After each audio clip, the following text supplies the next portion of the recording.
These are 5 scary true stories. Thank you to Euramaker69 for allowing me to post these stories on this channel. You can check out my channel on the link in the description. You can also watch Euramaker69's latest video on my channel, so check it out. Let's begin. It was a cold December night and I was just a kid. The stack of firewood was nearing the bottom and my grandmother knew it wouldn't last till morning. She asked my uncle to fetch some more from the mountains. My uncle took me with him and we drove off in his pickup truck. He chopped the wood and I stacked it as fast as I could. By the time we finished, the sun was setting and the bed of the pickup truck was half full. On the way home, the sun disappeared from the sky and it got very dark. We were driving down a dirt road that led through the woods. I leaned my head against the window and watched the silhouettes of the trees race past as the stars twinkled above them. All of a sudden I got the awful feeling that we were being watched. The hair on the back of my neck stood up and the chill ran down my spine. My uncle had a strange look on his face and he was staring directly ahead. Just then I heard a tap, tap, tap on the window behind me. I started to turn around, but my uncle suddenly shouted, "Don't!" I completely froze. My heart started beating rapidly. My uncle put his foot down on the accelerator and we began to speed up. It was the first time I had ever seen real fear on my uncle's face. I heard another tap, tap, tap on the window beside me. "Look at me!" my uncle shouted. "Don't turn around! Keep looking at me!" I didn't know what was going on. My mind was racing. All of a sudden I felt the truck dip as if something heavy had landed in the back. My uncle sped up even more and started praying loudly in our native language. I wanted to cry. I wanted it to stop. Once again I heard a tap, tap, tap on the window behind me. "Just keep looking at me and don't turn away!" my uncle cried over and over. I could see he was on the verge of tears. He was driving faster and faster, pushing the engine to the limits. My heart was beating so rapidly I thought it would leap out of my chest. It was getting harder for me to breathe. I shut my eyes as tight as I could and whispered a prayer.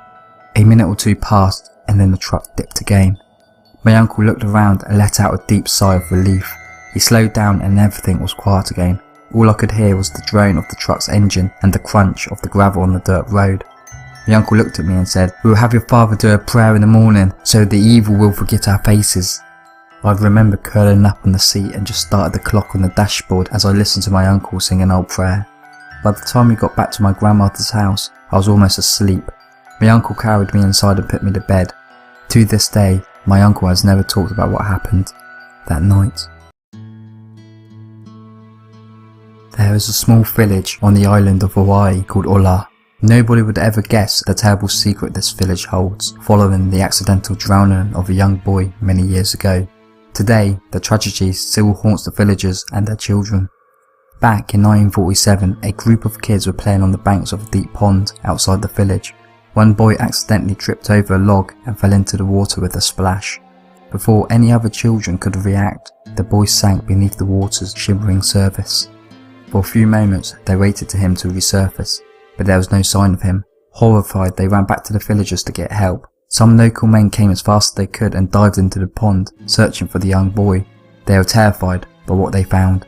The boy was sitting on a rock at the very bottom of the pond. His arms were hanging down by his sides and his body was swaying back and forth with the currents. His eyes were wide and his mouth was hanging open, but he was dead in the water. The eerie sight sent shivers down the spines of the men who had dived in to save him. They were deeply disturbed and said it was such an unusual way to drown. It was as if the boy had calmly sat down on a rock and waited there to die. They retrieved the corpse and dragged it on the bank of the pond. Everyone who lived in the village was saddened by the tragedy, but after the funeral, they tried to put the strange death behind them. Afterwards, bizarre rumours began to spread around the area. In the middle of the night, villagers would hear unexplained screams and cries coming from the direction of the pond. At first, they tried to tell themselves that the haunting cries were just caused by the wind blowing through the tall trees. However, as time went on, some people started to report disturbing experiences. Whenever people walked past the pond at night, they would feel something reaching out and trying to grab their feet. Many villagers believed that the ghost of the drowned boy lurked beneath the dark waters of the pond. They said that at night he would come to the surface, cold, wet and shivering, his icy hands clutching at the unsuspecting victims and trying to pull them into his watery grave. According to the rumours, he He was trapped in this world by accident, and the only way he could escape was to find someone else to take his place at the bottom of the pond. One day, a boy was out walking with his father when they passed by the haunted pond. The boy picked up some stones and skimmed them across the surface of the water. Suddenly, the boy screamed out in terror. Something was holding his leg and dragging him into the pond. The boy clawed at the earth, trying to hold on, but it was no use. Before his father had the chance to grab hold of him, the boy was pulled down into the watery depths. The desperate father jumped into the pond and tried to find his son, but there was no trace of him. Minutes later, he dived deeper and finally located the young boy. He was sitting on the rock at the bottom of the pond, arms placidly at his side, eyes and mouth wide open, swaying gently to and from in the current. The father grabbed his son and pulled him up to the surface. He made his way to the edge of the pond, dragging his son behind him like a dead weight. Luckily, the father had taken some courses in first aid, and there, on the bank, he was able to perform mouth-to-mouth resuscitation on his son. The man did everything he could, and finally, just when he was about to give up, he saw his son's chest rise and fall, and the boy coughed up all the water in his lungs. The boy was alive. After that, all of the parents in the village warned their children to stay away from the pond. A priest was brought in to bless the waters, and the local people felt that would put an end to the haunting. However, on particularly dark nights when the evening skies were as black as ink, those who lived closest to the pond claimed that they could still hear the boy's terrifying screams. Some say they will never find peace. Nowadays, nobody dares to venture close to the pond, and every child in the village knows the story of the drowned boy. No one knows when the ghost will once again grow restless and try to claim another young life. In May of 2012, I was undertaking a 5-hour drive from Glasgow to the northern tip of the Highlands for the Ullapool Book Festival. I was a doctoral research student and had received a small bursary to attend, but due to my teaching duties that week, I found myself driving up alone fairly late on the Thursday evening. It wasn't a terribly long drive, but having left the city after 8 PM, I found myself towering around the Cairngorms and decided it was safest if I pulled over for a cat nap. At the time, I was driving my beloved old Mini and had a bit of an embarrassing affection for all things retro.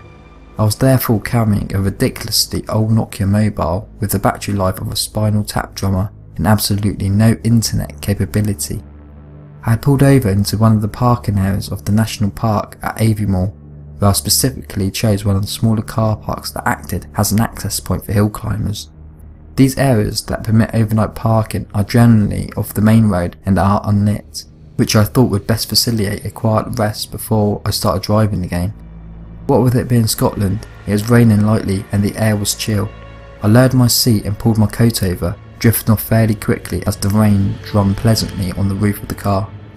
I woke, startled sometime later. I was in darkness, slightly disorientated, and vaguely aware that I heard a thump somewhere on the bodywork of the car. The combination of chill outside air and my warm breath inside had fogged the windows and I couldn't see out. I was by no means panicking, thinking that it could be the metal chaser settling as the engine cooled, and I picked up my mobile to check the time. I was cursing slightly under my breath about the fact my battery had died when I heard a distinct tap, tap, tap on the lower side of the passenger door. I was unnerved and I reached across the seat to check that the door was locked. Do you ever talk to yourself when you're nervous? I certainly do, and I was quietly chiding myself for being a baby when the tap, tap, tap sounded from the rear passenger panel. I immediately shut up and stared at the back window. No movement, no shadow.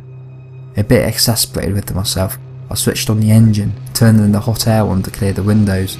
I would have preferred to sleep a bit longer, but my nerves had me awake. It took an age for the windows to clear, always did with my old Mini thanks to a bus fan on the passenger side, and I sat for a couple of minutes before I began to see more clearly through the steam. My heart about plummeted to the floor when a brief moment in the wing mirror caught my eye. Something was lurking around the back of my car. I immediately switched on my headlamps and the car park ahead of me was flooded with light. There were no other cars, which I found comforting, assured that it must therefore be an animal that I had seen in the mirror. I was restoring my seat to its normal position when something clattered deafeningly against the window by my face. I screamed, pure instinct, and immediately peeled out the car park. A thick fog still obscured my majority of the rear windows. My heart stopped hammering about 10 miles down the road when I realised that no one was following me. By the time I reached my hotel in Ullapool, just over 2 hours later, I had decided I'd most likely have been hit by a bird or possibly a bat, and had laughed at my skittishness. I got out of the car and stretched my legs in the bright car park of the hotel, enjoying the cool air after being cooped up for so long in a confined space. When I went to collect my bag from the back seat, I noticed an envelope tucked underneath and opened it with curiosity. "Dear driver," it said, "you should be more careful about where you park at night. I sat in the passenger seat for almost 10 minutes and wrote this while you slept. Your passenger window can be eased down by hand. Take care." This happened about 5 years ago after my fiance and I had been living in that house for a little over a year. I am 6 foot tall and about 225 pounds. I have always been naturally muscular and am told I have an intimidating demeanour.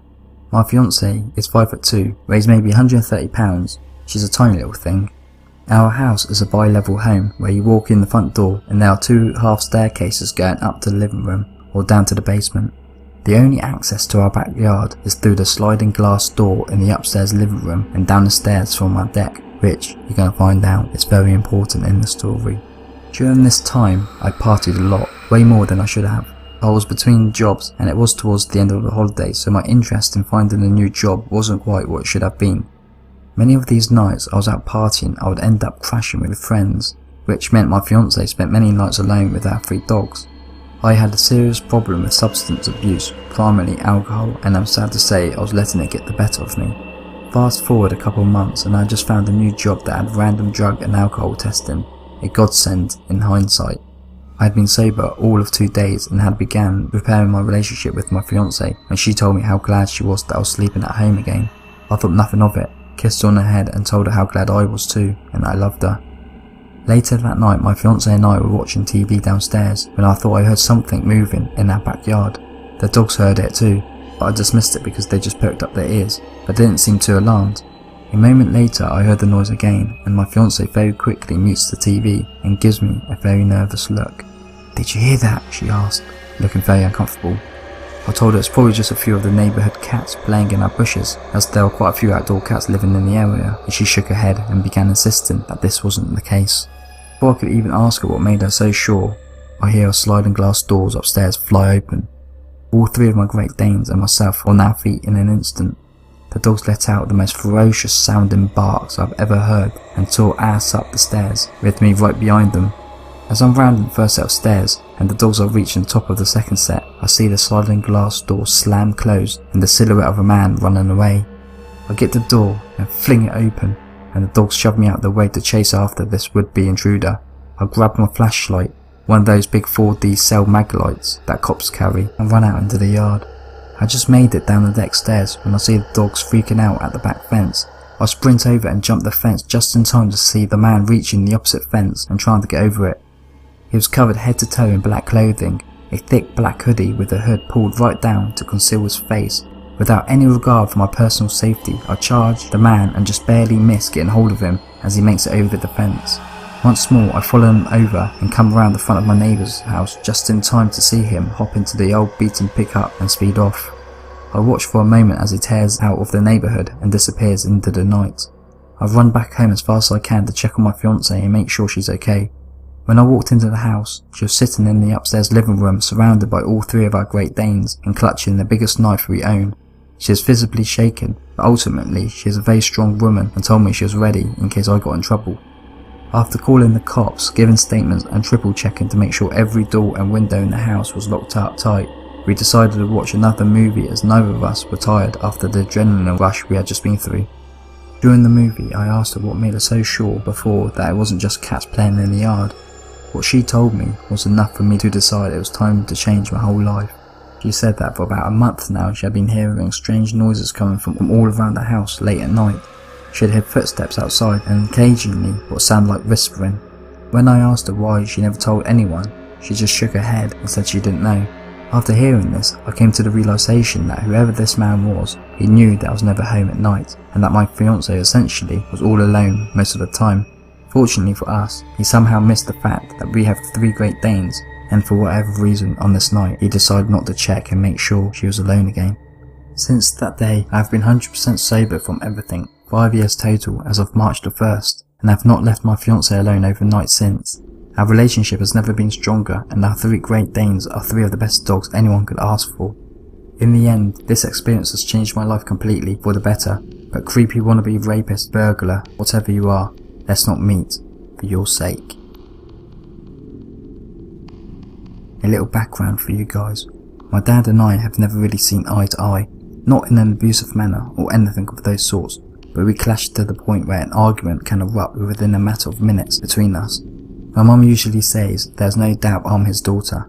Anyways, this goes back to when I was around 17, 18. We live in an okay town in the northeast of England.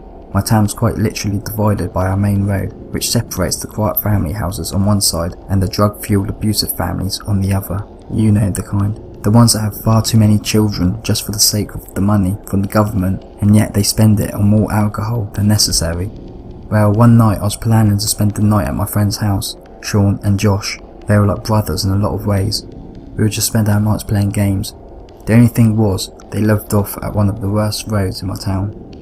My dad would usually drop me off one night, and walking home the next morning was a breeze. Everyone around there was in bed hungover usually. This night, it got to about 2 AM and I generally didn't feel very well, and all I wanted was my own bed. So I called my dad to see if he could come get me. I knew he was up. He spent many nights fishing, which usually meant he'd be home any time between 1 AM and 6 AM. So my dad says to me that he'd walk over and bring our 2 big dogs with him because the car's still full of his fishing equipment and it'd be a while before he could drive over. He explains to me that he'd call me back in a few minutes after he's put the leads on the dogs and to let me know when to set off. After about 20 minutes, there's still no call off my dad, so I figured he's most likely left his friend at home and he's already waiting at the corner of the street for me. No big deal, I'll set off. So Sean and Josh are half asleep, keep saying, "We don't mind walking with you, honestly it's fine." All of that said in between yawns. I let them know that I'll be absolutely fine, it's literally like 2 minutes up the road. I put my shoes on, grab my bag and head out. As I was walking, I was trying to untangle my headphones, because that takes anyone a good 10 minutes to do. Just as I got them untangled, something in my head is like, just don't bother. I had this weird gut feeling, so I rounded the corner to the long road that leads home. This road is the awful road I mentioned earlier. Off of this road is a lot of long streets where the not so nice people live. Not all of them are horrible, but about 8 out of 10 are. I passed one particular street and noticed a group of men down the bottom, drunk or possibly on God knows what, all shouting at each other, but yet again they were quite far away so I didn't get too worried. About halfway up this long road I could see the corner where my dad was supposed to be at this point. I heard panting and running behind me. My whole body tensed up and my immediate reaction was to grab my bag as tightly as possible. Whoever it was going to run past and take it. But a few feet behind me, the running slowed to a walk. Suddenly, I heard a drunken man's voice behind me saying, "Where are you going?" Obviously I was startled and just replied with a quiet, "Home." I didn't really want to look at him and walked a bit faster. He started to get agitated with me and started shouting at me, "What are you scared of? I'm walking you home." So I tried to keep calm and was sneaking my phone out of my pocket to call my dad, who was still nowhere in sight. I told him, "I'm not frightened, I'm just not very well. It's okay, about walking me home, my dad's around the corner. Can't you hear the dogs?" And I tried to laugh it off a little as to calm the situation. Next thing I know, this guy is dragging me behind an abandoned police station saying the most disgusting things to me, which really turns my stomach thinking about it. I have no idea how, but I managed to kind of squeeze through this gap and ran as fast as my little legs would carry me. I phoned my dad, and my dad hadn't even set off yet. I could hear him running, and he kept telling me to stay on the phone, that he'd be there soon. I could hear this guy catching up behind me when I see my dad. I've never felt such relief in all my life. My dad wrapped his arms around me, then held me by the shoulders, and I could see it in his eyes he thought he would never see me again. Obviously, the cheeky little rapist man scarpered and disappeared within seconds.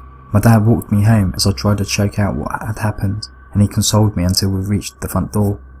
When we got back to the house, he started putting on his glove and his coat and put the leads on the dogs. I stood there, red-eyed, and asked him where he was going. His reply was very short and simple. "I'm taking the dogs for a walk." By this point it was around 3 AM, because it's obviously normal to walk the dogs at this time. I was worried, but seeing as my dad was taking 2 German Shepherds crosses with him, I felt a little bit more relaxed. So Dad goes out, and about half an hour later, comes back with a big smile on his face. I went into the kitchen and my dad was stood at the sink washing his hands. He turns to me and says, "You alright, darling?"